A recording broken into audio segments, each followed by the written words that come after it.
durante todo un día crucé a caballo una gran extensión de terreno. Una de las regiones más lúgubres del país. Fue en un día de otoño. Un día triste, sombrío, silencioso. Las nubes, amenazadoramente bajas y opresivamente pesadas, lo oscurecían. Al anochecer, cuando las tinieblas comenzaban a devorar el desolado lugar al que llegué, me encontré a la vista de la melancólica casa Usher. No sé cómo fue, pero al primer golpe de vista que eché al edificio, un sentimiento de insoportable tristeza penetró en mi espíritu. Lo invadió. ¿Por qué insoportable? Porque tal sentimiento de tristeza no era aliviado por otros sentimientos. Esos sentimientos semiagradables, por ser poéticos, con los cuales recibe el espíritu aun las más adustas, austeras imágenes naturales de lo desolado o lo terrible. Contemplé el escenario que tenía ante mí. La casa misma, el elemental paisaje en que ha sido levantada, tan parco. Todo me estremece. Esos muros desnudos, esas ventanas como ojos vacíos, esos ralos juncos, esos pocos troncos de árboles agonizantes. Cuánto deprimen mi ánimo, hunden mi espíritu. ¿Con qué sensación puedo comparar lo que me angustia? Con la del fumador de opio al despertar de su turbador sueño. La que tiene al volver a su existencia cotidiana, cuando retira lenta y horriblemente el velo. Es una frialdad que me hiela el corazón, me abate.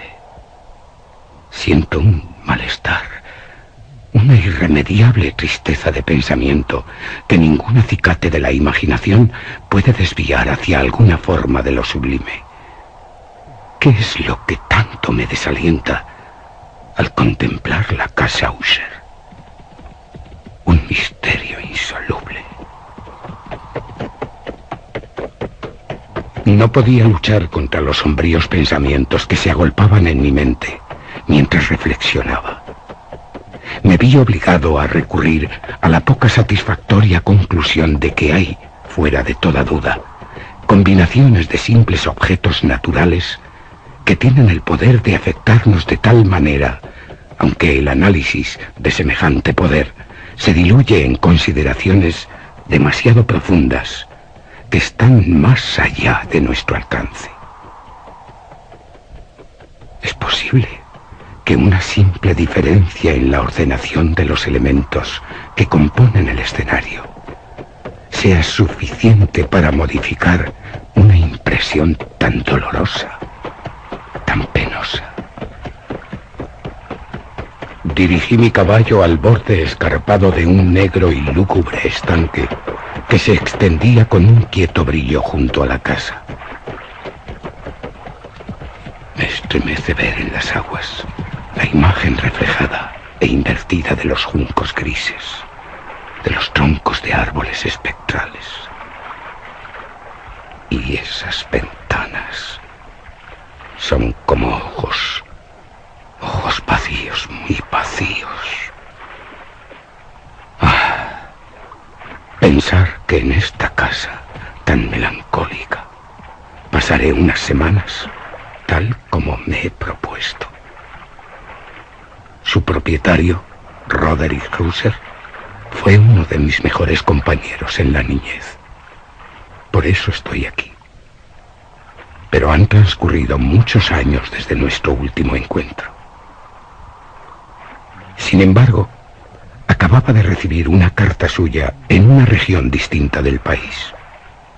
Una carta que, dado su tono exasperantemente apremiante, no admitía otra respuesta que la presencia personal. La caligrafía denotaba señales de estar muy agitado quien la escribió. Me oprime un trastorno mental. Se trata de una enfermedad física aguda, muy aguda. Tengo ardientes deseos de verte. Tú eres mi mejor amigo, mi único amigo. Seguro que con tu presencia se aliviará mi mal. Una carta de Roderick Husser. Sorprendente.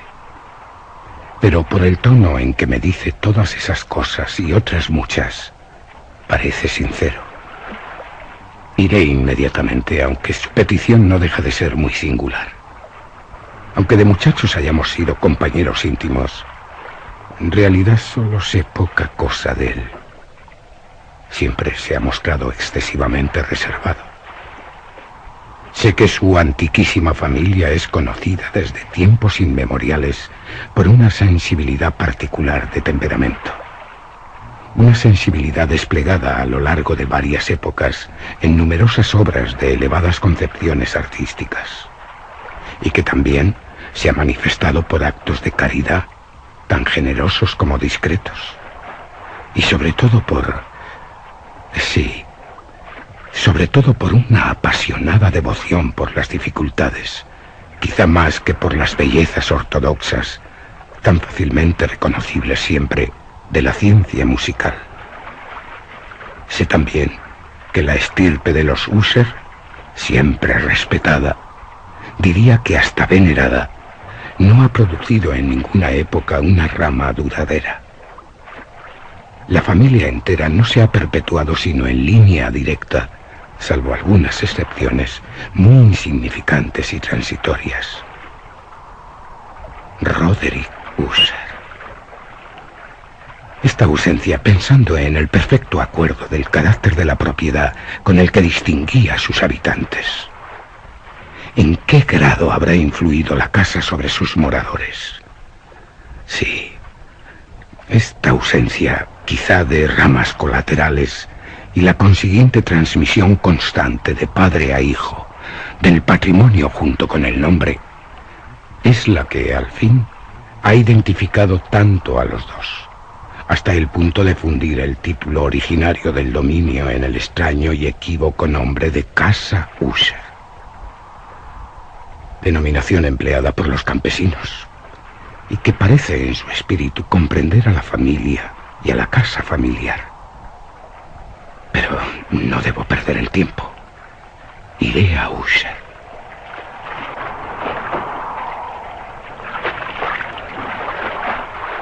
El solo efecto de mi experimento, un tanto infantil, el de mirar a las profundidades del estanque, había ahondado mi primera y extraña impresión. No cabe duda de que la conciencia del rápido aumento de mis supersticiones, pues ¿por qué no he de darles este nombre?, servía principalmente para acelerar el aumento del mismo. Tal es, lo sé desde hace mucho tiempo, la paradójica ley de todos los sentimientos que tiene como base el terror. Y debe haber sido por esta sola razón que cuando de nuevo alcé los ojos hacia la casa, desde su imagen en el estanque, surgió en mi mente una extraña fantasía. Una fantasía en verdad tan ridícula que solo la menciono a fin de mostrar la viva fuerza de las sensaciones que me oprimían. Creía, habiendo excitado mucho mi imaginación, que la casa... no sé cómo, pero la casa y todo el terreno está bajo una atmósfera peculiar. Una atmósfera que no tiene ninguna afinidad con el aire del cielo. Una atmósfera que emana de los árboles marchitos, de los muros grises, del oscuro estanque, tan silencioso. Es un pestilente, sí, un pestilente vapor, opaco, pesado, de color plomizo, apenas perceptible, pero... No, esto tiene que ser un sueño, solo un sueño. Sacúdelo, salta el sueño. Fíjate en el aspecto real del edificio. Diría que su carácter dominante parece ser el de una excesiva antigüedad. La decoloración producida por los siglos es grande. Pequeños, diminutos hongos recubren todo el exterior de la mansión. La tapizan a partir del techo con una tela curiosamente bordada. Pero todo ello no implica ningún deterioro extraordinario. No ha caído parte alguna de la mampostería y parece haber una extraña incongruencia entre la perfecta adaptación de todas sus partes y el estado particular de las piedras desmenuzadas. En este aspecto me recuerda mucho la engañosa integridad de viejos maderajes que se han podrido tras largos años en una cripta olvidada donde no entra un soplo de aire externo. Aparte de este indicio de ruina general, la estructura da pocas señales de inestabilidad.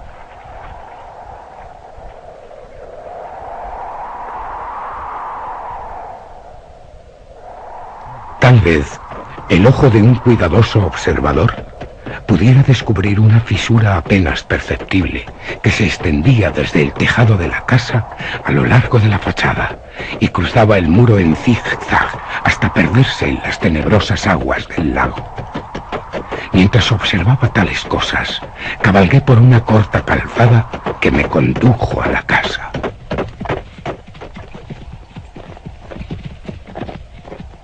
Un sirviente que aguardaba tomó mi caballo y entré en la casa quedando bajo la bóveda gótica de su vestíbulo. Otro sirviente de paso silencioso me condujo sin decir ni una palabra a través de múltiples, oscuros e intrincados pasillos hacia el estudio de su señor. Muchas cosas que encontré durante ese paseo contribuyeron, no sé cómo, a acrecentar las sensaciones vagas que había tenido. Los relieves de los techos, los sombríos tapices de las paredes, los suelos de negro ébano, los fantasmales trofeos heráldicos que parecen resonar a mi paso. Cosas a las cuales, o a semejantes, estoy acostumbrado desde la infancia. Pero, pese a ello, me admira la cantidad de ideas insólitas que evocan en mí muchas fantasías. En una de las escaleras encontré al médico de la familia. La expresión de su rostro, según me pareció, tenía una mezcla de malignidad, de baja astucia y de perplejidad. El sirviente abrió una puerta y me dejó en presencia de su señor. Roderick Usher. La habitación en la que me encontraba era muy grande y muy alta de techo. Las ventanas largas, estrechas y a tal distancia del negro entablado de roble que era imposible llegar a ellas. Débiles fulgores de luz carmesí se abrían paso a través de los cristales enrejados y servían para diferenciar suficientemente los principales objetos. Los ojos, sin embargo, luchaban en vano para alcanzar los más remotos ángulos de la habitación o en llegar a los huecos del techo abovedado y esculpido. Sombrías colgaduras tapizaban las paredes. El mobiliario general era extravagante, incómodo, antiguo y deteriorado. Por todos los lados había muchos libros e instrumentos musicales en desorden, sin lograr dotar de vitalidad a la escena.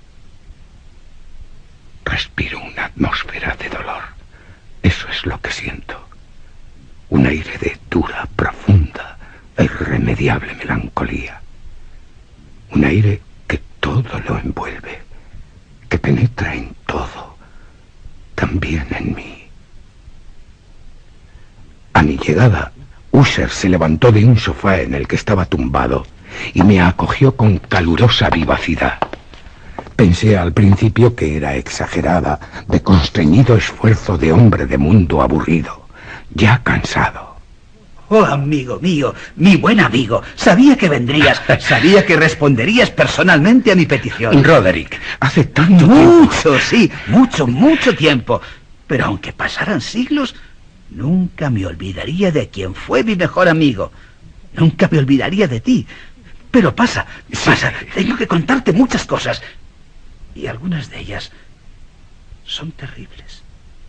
Una mirada a su rostro me había convencido de su sinceridad.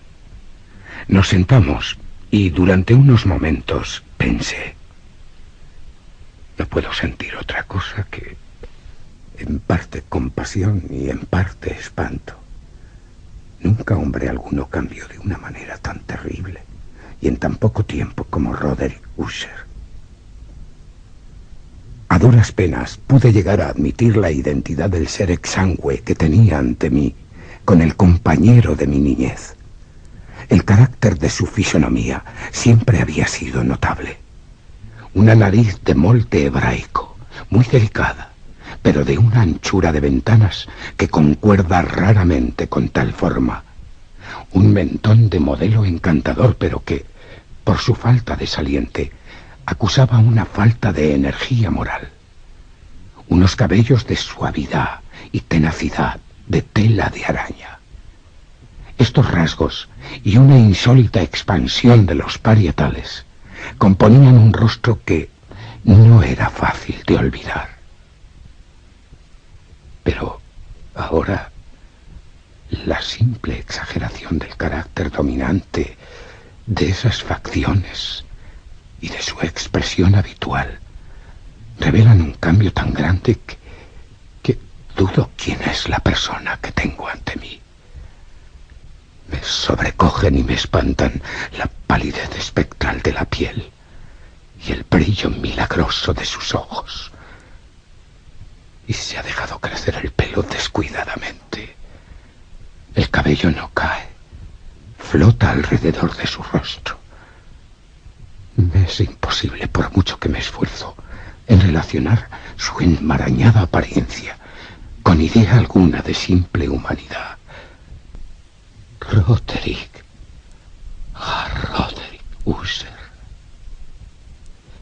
En las maneras de mi amigo me impresionó primeramente cierta incoherencia, una inconsistencia que pronto descubrí surgían de una serie de débiles e inútiles esfuerzos por sobreponerse a una habitual ansiedad, una excesiva.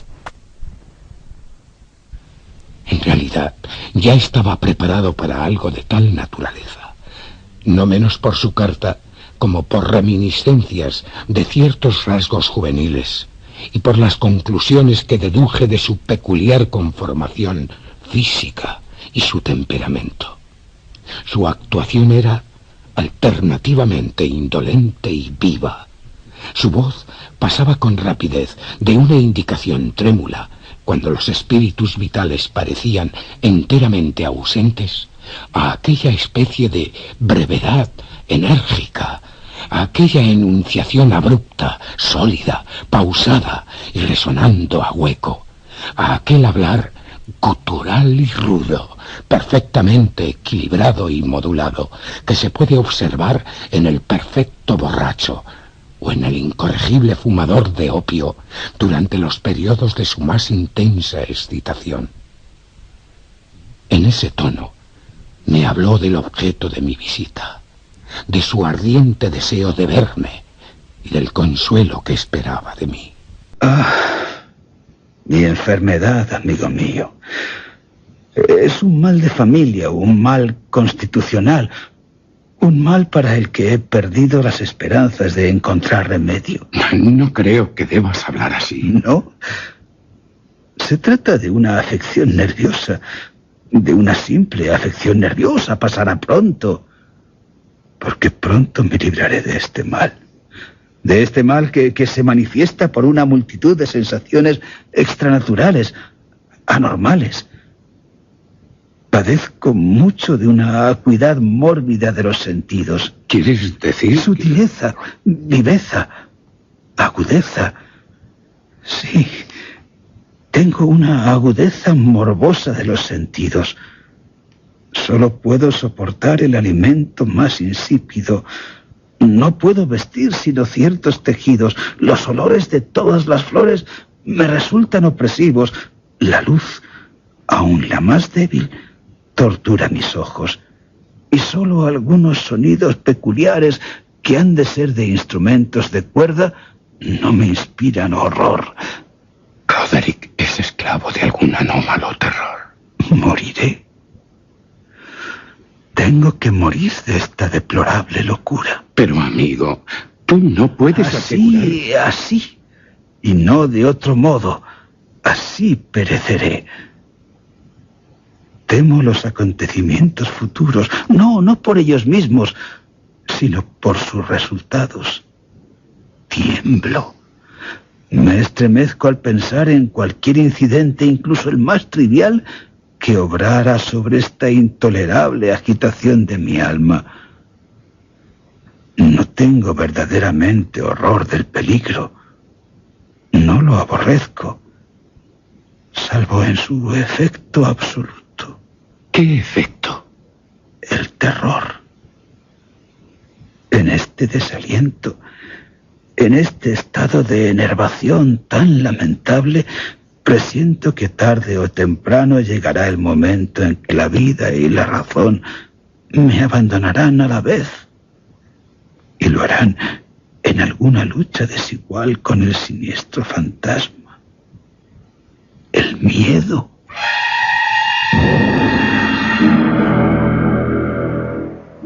¿El miedo? Sí, amigo mío. El miedo. El más torvo de los fantasmas. Y sobre esta casa... ¿Qué? Hace muchos años que no he salido de ella. Influye en mí. Tiene una energía que me estremece. ¿La casa, dices, Roderick? El físico de la casa. Sus muros grises, los sombríos torreones, el negro estanque en el que se refleja todo el edificio. Todo. Sí, todo ha influido en mí, en lo moral de mi existencia. Roderick está dominado por una superstición. La de que una influencia de la simple forma y materia de la casa han ejercido sobre su espíritu. En lo moral de mi existencia, sí. Aunque no obstante, gran parte de la peculiar melancolía que me afecta debe ser atribuida a un origen mucho más natural, mucho más real. ¿De qué se trata? De la grave y prolongada enfermedad de mi hermana. Una enfermedad cruel, ya desde hace mucho tiempo.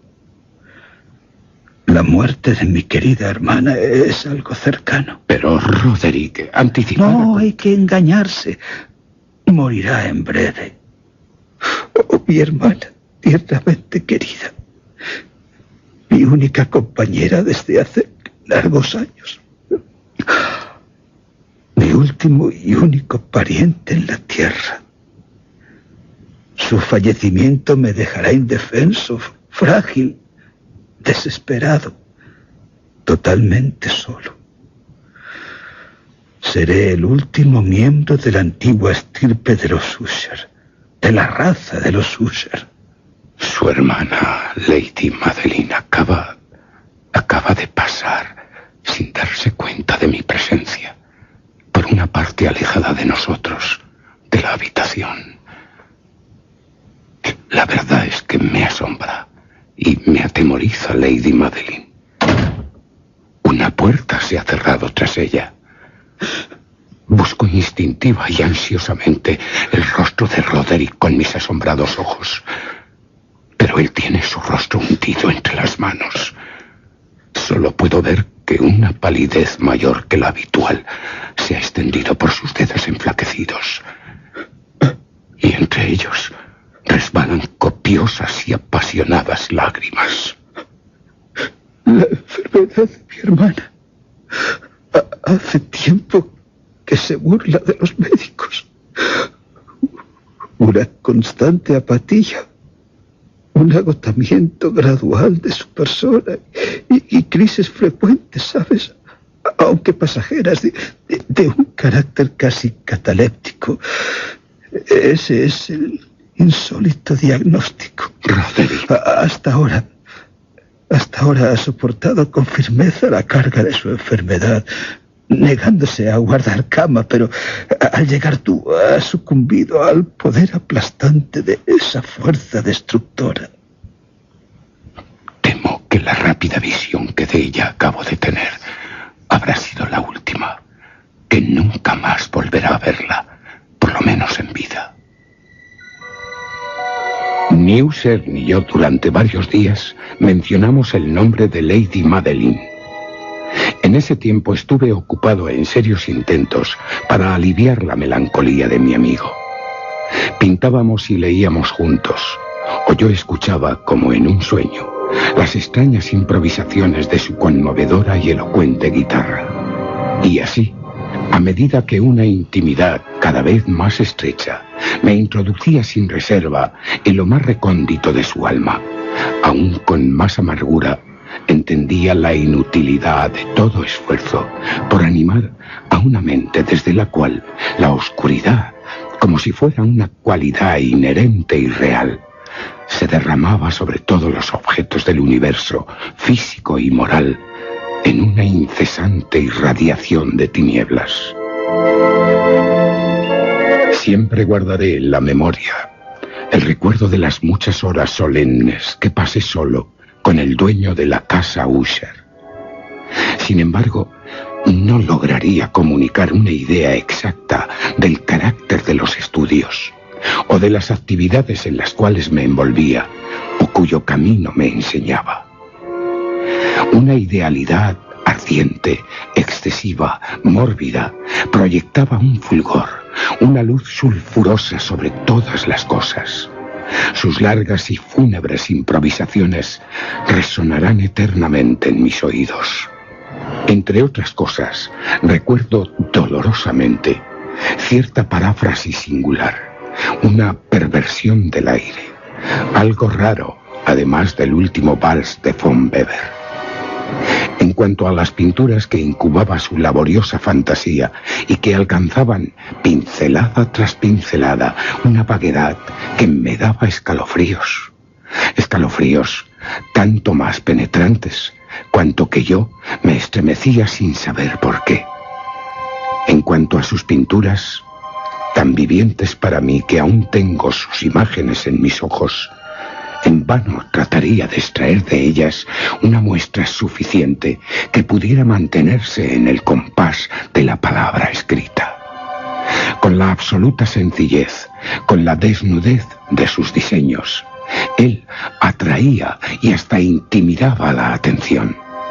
Si jamás mortal alguno pintó una idea, ese mortal fue Roderick Ussher. Para mí, por lo menos, en las circunstancias que me rodeaban entonces, surgía de las puras abstracciones que el hipocondríaco lograba plasmar en el lienzo con una intensidad de intolerable temor reverente, del cual jamás he sentido ni una sombra al contemplar, incluso las ensoñaciones, ciertamente brillantes, pero demasiado concretas, de Fuseli. Una de las fantasmagóricas concepciones de mi amigo, que no participaba con tanto rigor del espíritu de abstracción, puede ser vagamente esbozada, aunque de una manera indecisa, débil en palabras. Era un pequeño cuadro. ¿Qué representa? Ah, sí, el interior de una bodega, o un subterráneo inmensamente largo, rectangular, con las paredes bajas, pulidas, blancas, sin ningún adorno, sin ninguna interrupción. Una cripta, un túnel. Ciertos toques accesorios de la composición sirven para hacer comprender que la bodega, la cripta, el túnel, se encuentran a una gran profundidad, realmente excesiva, bajo la superficie de la tierra. No se ve salida alguna en todo su inmenso recorrido, en toda su extensión. Tampoco hay ninguna antorcha, ni ninguna otra fuente artificial de luz. Sin embargo, una efusión de intensos rayos de luz lo bañan todo, de un lado a otro. Lo hace con un gran esplendor, un esplendor fantástico, espectral, inadecuado para el extraño lugar. Ya he dicho algo del estado mórbido del nervio acústico que hacía intolerable para el desgraciado cualquier música, salvo ciertos efectos de los instrumentos de cuerda. Tal vez fueron los estrechos límites en los que se confinaba con la guitarra los que dieron origen, en gran medida, al carácter fantástico de sus composiciones. Pero no es posible explicar de la misma manera la fogosidad, la fácil fogosidad de sus improntus, de sus improvisaciones. Debían de ser, y lo eran, tanto las notas como las palabras de sus extravagantes fantasías, pues no pocas veces se acompañaban con improvisadas rimas. Debían de ser el resultado de ese intenso recogimiento y concentración mental a los que he hecho referencia como notables solo en ciertos momentos de la más elevada y artificial excitación. De una de tales rapsodias recuerdo fácilmente las palabras. Quizá fue la que me impresionó con más fuerza cuando la dijo, porque en la corriente interna o mística de su sentido creí percibir, y por primera vez, una plena conciencia por parte de Usher y de que su sublime razón vacilaba sobre su trono. Los versos titulados El Palacio Encantado eran estos, más o menos. En el más verde de nuestros valles, habitado por ángeles buenos, un bello y sublime palacio, un radiante palacio se alzaba. Dominio del monarca pensamiento allí se alzaba. Jamás Serafín desplegó sus alas sobre lugar tan hermoso. Amarillas banderas, gloriosas, doradas, sobre el tejado ondeaban, flitaban. Todo esto fue hace mucho, en tiempos antiguos. Y cada suave aire que jugaba en aquellos suaves días por las almenas emplumadas, pálidas, expendía una alada fragancia. Los viajeros que erraban por ese valle dichoso, a través de dos ventanas luminosas, veían a espíritus danzar al son de un laúd de tonos profundos, alrededor de un trono en el que sentado, todo un porfirogeneta, envuelto en su gloria, aparecía el señor del reino.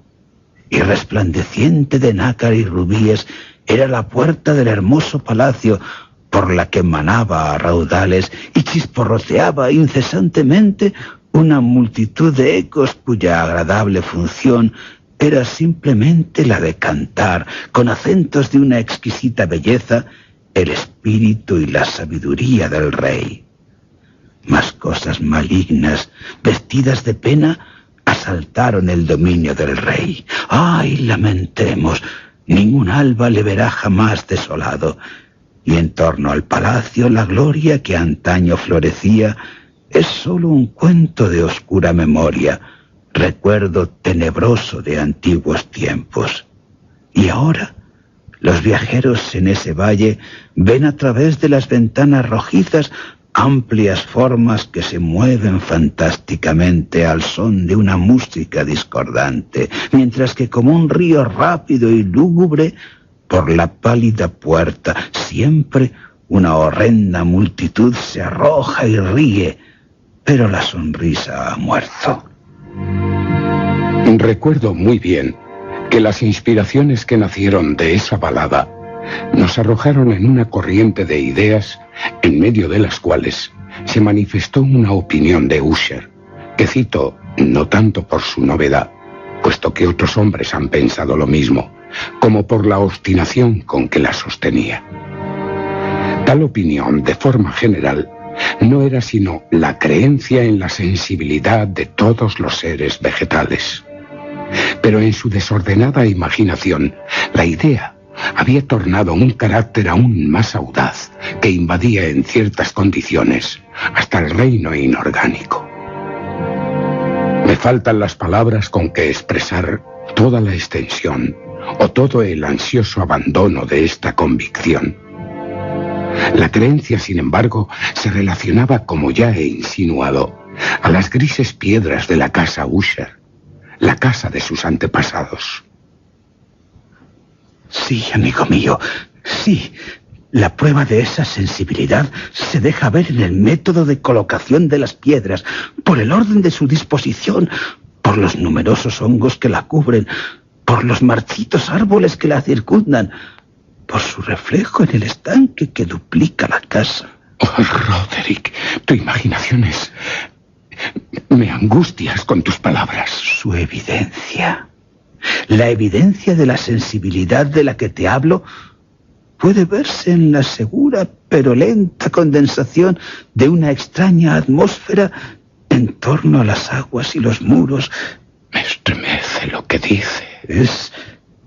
Es el resultado discernible en esa influencia muda, pero insistente y terrible, que desde hace tantos siglos ha modelado los destinos de mi familia, haciendo de mí lo que ahora tienes ante ti, haciéndome tal como ahora soy.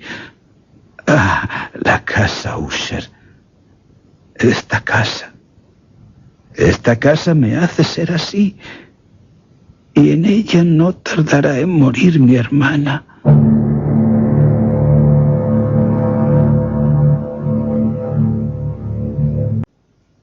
Nuestros libros, los libros que durante años habían formado parte de la existencia mental del inválido, estaban, como puede suponerse, en extraña conformidad con aquel carácter visionario. Leíamos juntos con atención obras como Berber et Chartres, de Gresset, Belphegor, de Machiavelli, Cielo e Infierno, de Swevenor, Viaje subterráneo, de Nicolas Clinun, de Holberg, Quiromancia, de Robert Fludd, Jean d'Indaginé y de la Chambre, El viaje a la azul distancia, de Tieck, y La ciudad del sol, de Campanella. Uno de los volúmenes preferidos era una pequeña edición en octavo del Directorium Inquisitorum, por el dominico Imerico de Gerona. Y había pasajes en Pomponio Mela acerca de los sátiros y egipanes, seres fabulosos, mitad cabra, mitad hombre, sobre los cuales se ensimismaba Roderick durante algunas horas. Con todo, su principal deleite lo hallaba en la detenida lectura de un extraordinario, raro y curioso libro en cuarto gótico, el Vigiliae Mortuorum Secundum Chorum Ecclesiae Maguntinae, el manual de alguna iglesia olvidada. No podía menos de pensar en el extraño ritual de esta obra y de su probable influencia en el hipocondríaco de Roderick, cuando, en una tarde... ¡Ah! ¡Pasa, Roderick! ¡Qué extraño! Estás muy pálido. ¿Te encuentras mal? Mi hermana. ¿Qué? Mi hermana ha dejado de existir. Está muerta. Muerta. Lo siento, Roderick. Bien sabes. Sé lo que te apena esta noticia. Por mí. Y ahora tengo que pedirte un favor. Tú dirás. Guardaré el cadáver de mi hermana durante una quincena antes de su entierro definitivo en uno de los sótanos de la casa. Hay muchas cuevas, criptas bajo los muros. ¿Y por qué harás tal cosa, Roderick, si tu hermana ha fallecido? Yo, como hermano suyo, he llegado a esta resolución tras considerar el insólito carácter de la enfermedad de Madeleine, también por ciertas importunas e insistentes averiguaciones por parte de los médicos y por la lejana y arriesgada situación del cementerio de la familia. No negaré que recordando el siniestro aspecto del médico que encontré por la escalera al llegar a esta casa, en parte Roderick piensa cabalmente. La razón que él da para tan singular proceder, no puedo permitirme el discutirla. No me opondré a lo que, por otra parte, me parece todo lo más una precaución inofensiva y en modo alguno sobrenatural. ¿Me ayudarás en los preparativos de la sepultura temporal? Cuenta conmigo, Roderick.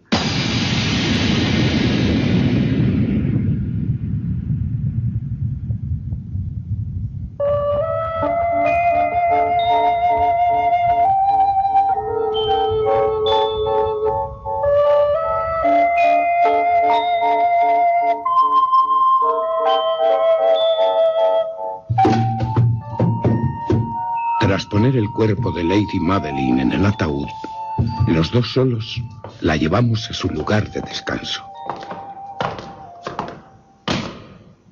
El sótano donde la colocamos había estado tanto tiempo sin abrirse que nuestras antorchas, medio apagadas en su asfixiante atmósfera, no nos daban ocasión para examinar sus pormenores.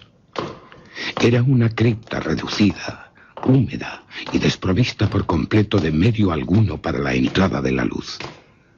Este sótano estaba situado a gran profundidad, inmediatamente debajo de aquella parte de la casa donde se hallaba la habitación en que yo dormía. Había servido, según parecía en remotos tiempos feudales, para el peor fin, el de una mazmorra, y en tiempos más próximos, como polvorín, o para guardar otras materias muy combustibles, porque una parte de su suelo y todo el interior de un largo corredor abovedado por donde llegamos a él habían sido cuidadosamente forrados de cobre. Aquí es.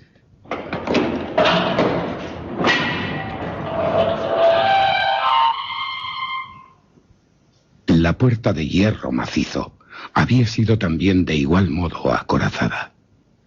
Su inmensa pesadumbre producía un inusitado y agudo ruido chirriante cuando giraba sobre sus goznes. Sobre estos caballetes. Después de dejar nuestra fúnebre carga sobre unos caballetes, en aquel lugar de horror, retiramos a un lado, parcialmente, la tapa aún sin sujetar del ataúd. Contemplamos la cara de la muerta. Es algo asombroso. El parecido entre el hermano y la hermana. Amigo mío, por tu expresión sé que algo te ha sorprendido. Y sospecho de qué puede tratarse. Es que a tu hermana no la... Éramos gemelos. Y te puedo decir que tal vez por ser gemelos, misteriosas afinidades de naturaleza muy poco inteligible han existido siempre entre los dos. Gemelos. Gemelos, sí. Para lo bueno y para lo malo. Nuestras miradas, no obstante, no permanecieron mucho tiempo fijas sobre la muerta, porque no podíamos contemplarla sin pavor. Su aspecto es horrible. El mal que ha llevado a la tumba Lady Madeleine, en plena juventud, ha dejado en ella, como sucede ordinariamente con todas las enfermedades de un carácter estrictamente cataléptico, la burla de un leve rubor en el pecho y en la cara, y una sonrisa sospechosamente prolongada en sus labios que es tan horrible como la propia muerte.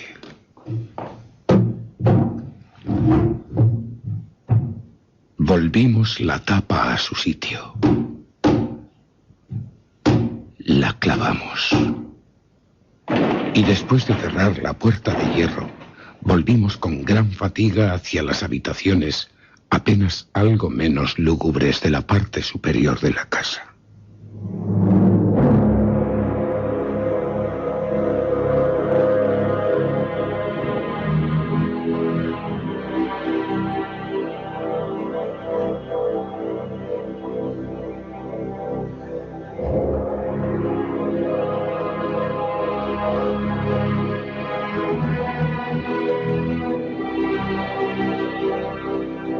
Pasados algunos días de amarga pena, se efectuó un cambio notable, muy visible, en el desorden mental de Roderick. Su modo de ser se ha desvanecido. Es otro. Ha descuidado sus habituales ocupaciones. Leer, escribir, pintar, componer. Vaga de habitación en habitación con pasos precipitados, desiguales, sin rumbo. La palidez de su semblante ha adquirido un matiz aún más lívido, algo que no parecía que fuera posible. La luminosidad brillante de sus ojos ha desaparecido por completo, se ha apagado, y la ronquera que de vez en cuando velaba su voz ya no la oigo nunca. Y un tono trémulo, de trémulo gorgoteo, como de extremado terror, caracteriza su pronunciación. Hubo momentos, en realidad, en que pensé que su espíritu, incesantemente agitado, estaba torturado por algún secreto abrumador, sofocante, muy opresivo. Un secreto que no se atrevía a revelarlo, que no tenía ningún ánimo para ello. Otras veces tenía que opinar simplemente que se trataba de las rarezas de la locura, y es que le veía mirando al vacío durante largas horas, en la actitud de la más profunda atención, como si escuchara un ruido, pero un ruido imaginario, un imaginario sonido. No era de extrañar que su estado me aterrorizase, me contagiase. Sentía apoderarse de mí a pasos lentos, pero seguros, las alocadas influencias de sus fantásticas, pero impresionantes supersticiones.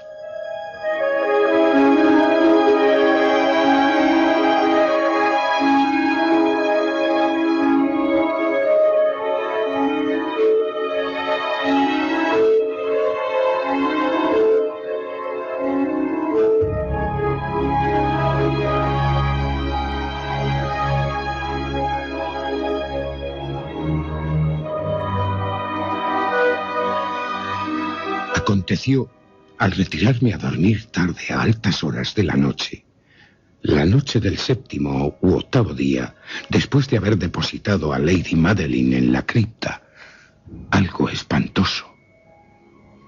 Experimenté de modo especial y con plena fuerza el poder de las sensaciones, de los sentimientos que tenía Roderick Usher.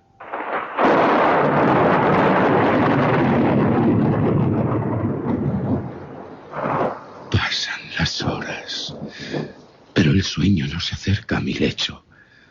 En cambio, las horas, una a una, caen y caen en esta noche tormentosa. Pese a luchar contra la nerviosidad que me domina, intentando implantar la razón, nada logro. Tal vez, puede que mucho de lo que siento, o todo, sea debido a la influencia del tétrico mobiliario de esta habitación, de las negras y deterioradas colgaduras que, atormentadas en su movimiento por el soplo de la tempestad, ondean desordenadamente hacia uno y otro lado de las paredes para rumorear alrededor de los adornos del lecho. Pero aunque pienso tal cosa, mis esfuerzos por librarme de un estado de agitación nerviosa siguen siendo vanos. Siento que un irreprimible temor invade gradualmente todo mi ser.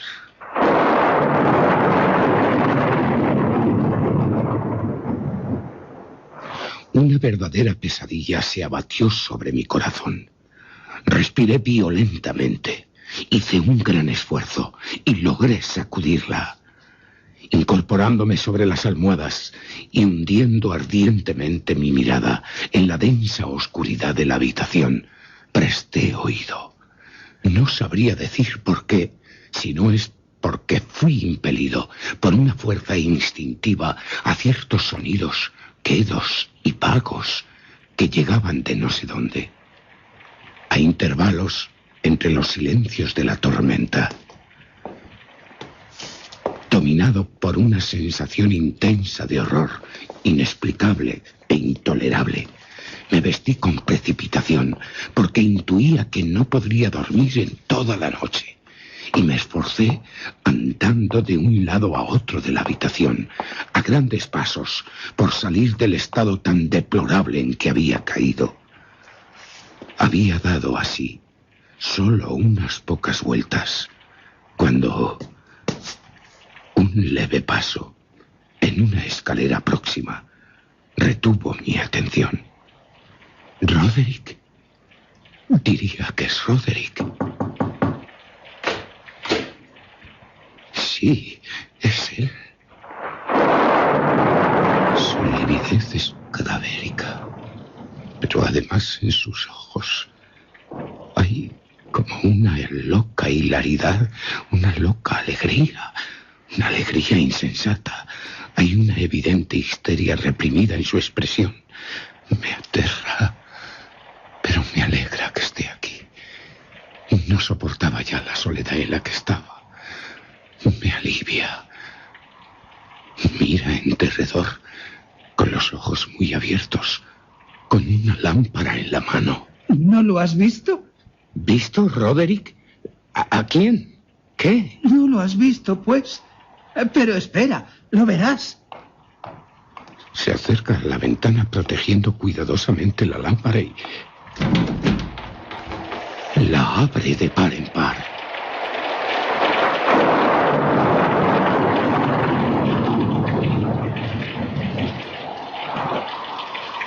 La impetuosa furia de la ráfaga de viento que entró casi nos levantó en el aire. Era en verdad una noche tormentosa, pero de una severa hermosura, extrañamente singular en su terror y en su belleza. Probablemente se había concentrado un torbellino en nuestros parajes, porque había cambios frecuentes y violentos en la dirección del viento, y la excesiva densidad de las nubes, tan bajas que pesaban sobre los torreones de la casa, no nos impedía ver tal fenómeno. La viva velocidad con que, alocadamente, esas nubes volaban desde todas partes y chocaban entre sí, sin desaparecer en la distancia. No teníamos ni el menor destello de luna ni de estrellas, ni se veía el brillo de los relámpagos. Pero las superficies inferiores de las enormes masas de agitado vapor, así como todos los objetos terrestres que estaban inmediatamente a nuestro alrededor, relucían a la luz sobrenatural de una exhalación gaseosa que se cernía en derredor de toda la casa. ¡Apártate, Roderick! No debes mirar eso. Tú no debes mirarlo. ¡Retírate de la ventana! Lo que veo... Yo creo que... Estas apariencias que te confunden y enajenan no son más que puros fenómenos eléctricos bastante comunes. O tal vez tengan su origen en el mismo centro del pútrido estanque. Cerraremos la ventana, Roderick. El aire es muy frío, peligroso para tu salud. Mejor así. Ven. Siéntate, Roderick. Aquí tengo una de tus novelas predilectas. Te la leeré. Así pasaremos juntos esta terrible noche. Matriz, de Sir Lancelot Canning. He dicho más en broma que en serio que es uno de los favoritos de Roderick. Pero a decir verdad, poco hay en él, en su texto tan falto de imaginación, que pueda interesar a mi amigo. cuya idealidad es tan alta. No obstante, es el único libro que tengo a mano, así que acariciaba una vaga esperanza de que la agitación que alteraba a mi hipocondríaco amigo pudiera hallar un alivio en aquellas exageradas locuras que iba a leerle. La historia de los trastornos mentales está llena de semejantes anomalías. A juzgar por el aire de interés extrañamente tenso con que escuchaba o simulaba escuchar las frases de la narración, hubiera podido felicitarme por el éxito de mi idea. Había llegado a un conocido pasaje de la novela. En él, Ethelred, el héroe de la obra, tras haber intentado por las buenas ser admitido en la mansión de un ermitaño, se decide a hacerlo por la fuerza. Y Ethelred, quien por naturaleza tenía un corazón valiente y que además se sentía fortalecido por la virtud del vino que había bebido, ya no se entretuvo más en palabras con el ermitaño, el cual era en realidad de índole tozuda y maliciosa, sino que, sintiendo la lluvia en sus espaldas y temiendo que estallase la tormenta, alzó su maza sin pensarlo más y a porrazos pronto abrió paso en el tablazón de la puerta con su mano enguantada, y entonces, tirando vigorosamente, lo rajó y lo destrozó y arrancó todo a pedazos, de modo que el ruido seco y retumbante de la madera repercutió temerosamente por todo el bosque. Un momento. Diría que de alguna parte de la casa, alejada de aquí, creo que me llega un ruido. Parece ser como el rajar y destrozar que Sir Lancelot ha descrito con tanto detalle. Un ruido como el que acabo de leer que hizo Ethelred al destrozar el tablazón de la puerta. No puede ser. Se trata de una coincidencia, solo eso. Mi imaginación un tanto excitada me ha engañado. Los ruidos que en verdad oigo son los producidos por la tormenta. Continuaré leyendo. Roderick parece esperar atento a que lo haga. Pero el buen campeón Ethelred, al entrar, se quedó sumamente enojado y asombrado al no hallar señales del maligno ermitaño. Se encontró en lugar del ermitaño con un dragón lleno de escamas y de candente lengua que estaba apostado de centinela ante un palacio de oro con pavimento de plata. De la pared colgaba un escudo de reluciente bronce con esta leyenda grabada: el que aquí entre será el vencedor. El que mate al dragón habrá ganado el escudo. Y Ethelred blandió su maza y dio con ella en la cabeza del dragón, que cayó ante él, lanzando un pestilente aliento con un alarido horrible y áspero, y al mismo tiempo muy penetrante, que hizo a Ethelred taparse los oídos con las manos para protegerlos de aquel estruendoso ruido que hasta entonces nunca se había escuchado. Pero ahora no me cabe duda, aunque no sé de dónde procede, como el alarido del dragón, tal como acabo de imaginarme su áspero grito. Oprimido, como sin duda lo estaba, en el momento de esa segunda y muy extraordinaria coincidencia, por 1000 sensaciones contradictorias, entre las cuales dominaban una sorpresa y un terror extremos, conservé, no obstante, bastante presencia de espíritu para evitar el excitar con una observación cualquiera la sensibilidad nerviosa de mi amigo. En absoluto estaba seguro de que él hubiera advertido tales sonidos, aunque sin duda un extraño cambio se había producido en los últimos momentos en su actitud.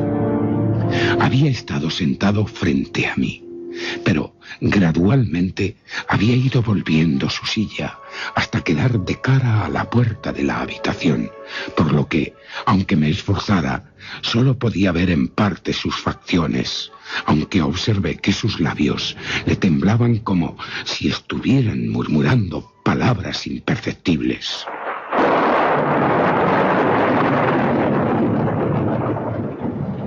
Tiene la cabeza abatida sobre su pecho, pero no está dormido, no.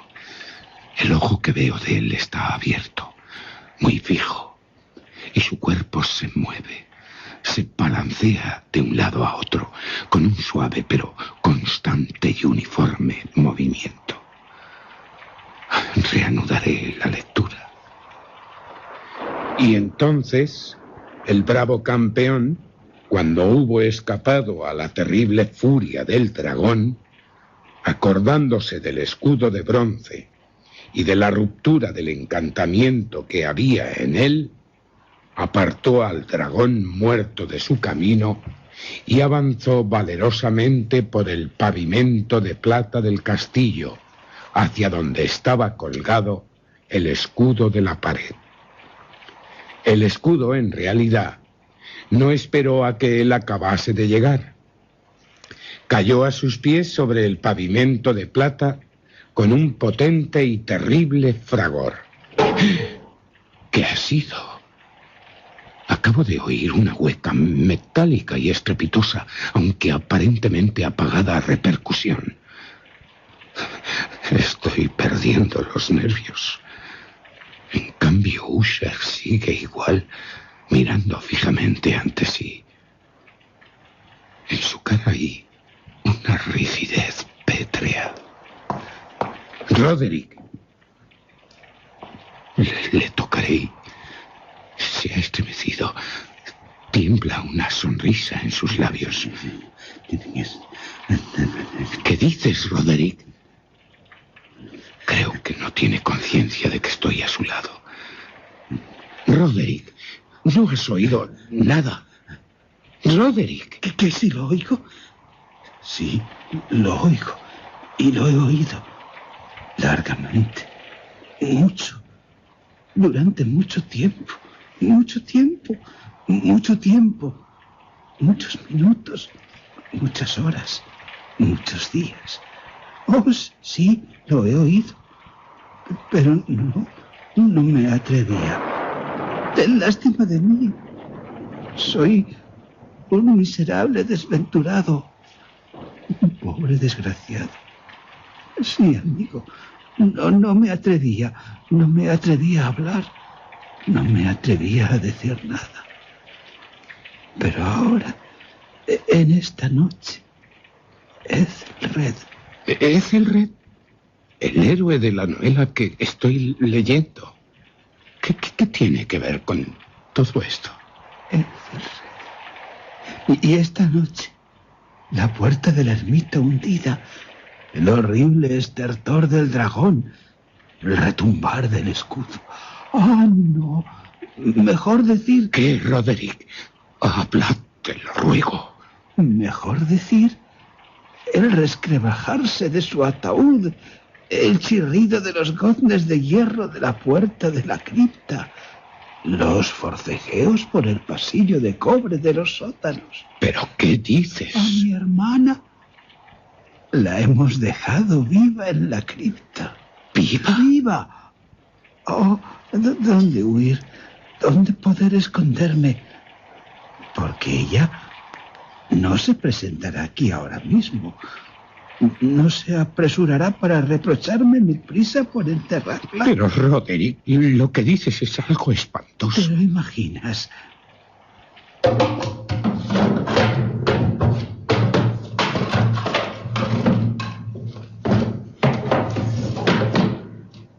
Tener que romper el ataúd con las manos, arañando la tapa, dándole golpes hora tras hora. tener que abrir la puerta de la cripta, chirriando espantosamente sus goznes de hierro y tan pesada. Sus forcejeos, su lucha dentro del pasillo blindado de cobre. ¿Te lo imaginas? Aterrador.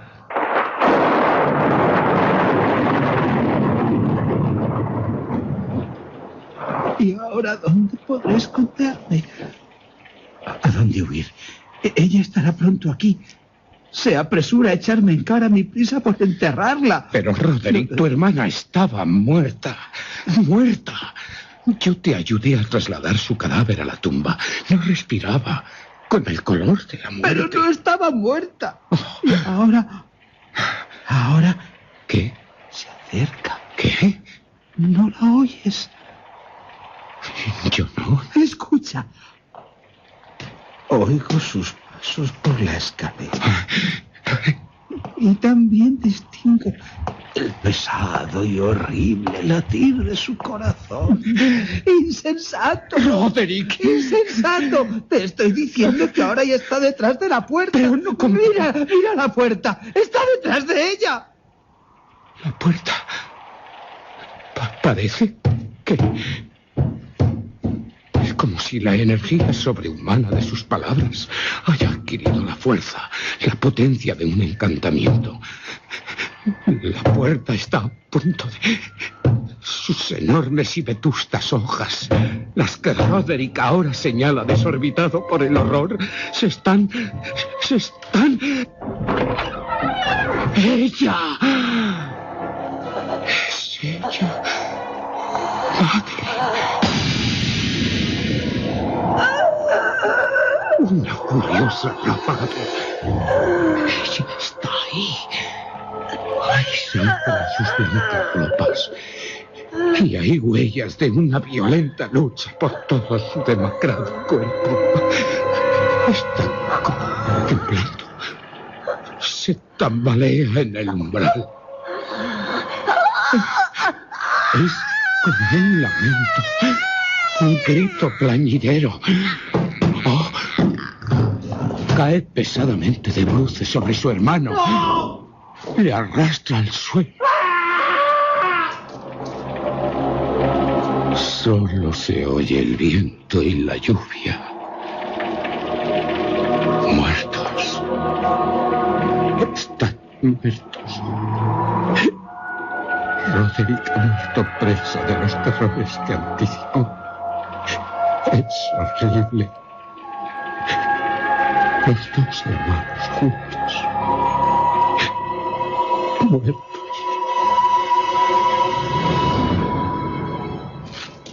Huí aterrado de aquella habitación. Intentaba despavorido dejar atrás, muy atrás, la casa. Me encontré sin saber cómo había llegado cruzando la vieja calzada. De repente, una luz extraña se proyectó sobre el camino. Me volví para ver de dónde podía brotar un destello tan extraño. Se trataba de un fulgor insólito. Detrás de mí solo estaba la casa y las sombras. Miré y el resplandor es el de la luna llena, de un color rojo, como la sangre en su ocaso. Brilla vivamente a través de la rendija que hasta ahora apenas era visible.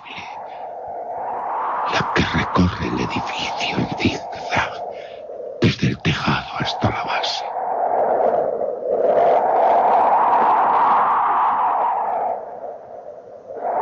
Oh, la fisura se ha ensanchado.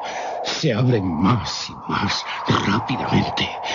Sopla una ráfaga de veloz torbellino. Es como si el globo entero de la luna estallara ante mis ojos. Es horrible. Mi cabeza me da vueltas mientras se desploman los poderosos muros. Se precipitan partidos en dos. Es como un ruido prolongado, un estrépito igual de tumultuoso que el de la voz de 1000 cataratas. profundo y cenagoso estanque se cierra siniestra, torvamente a mis pies, sobre las ruinas de la casa Usher, sobre sus restos, sus fragmentos, sobre la casa Usher.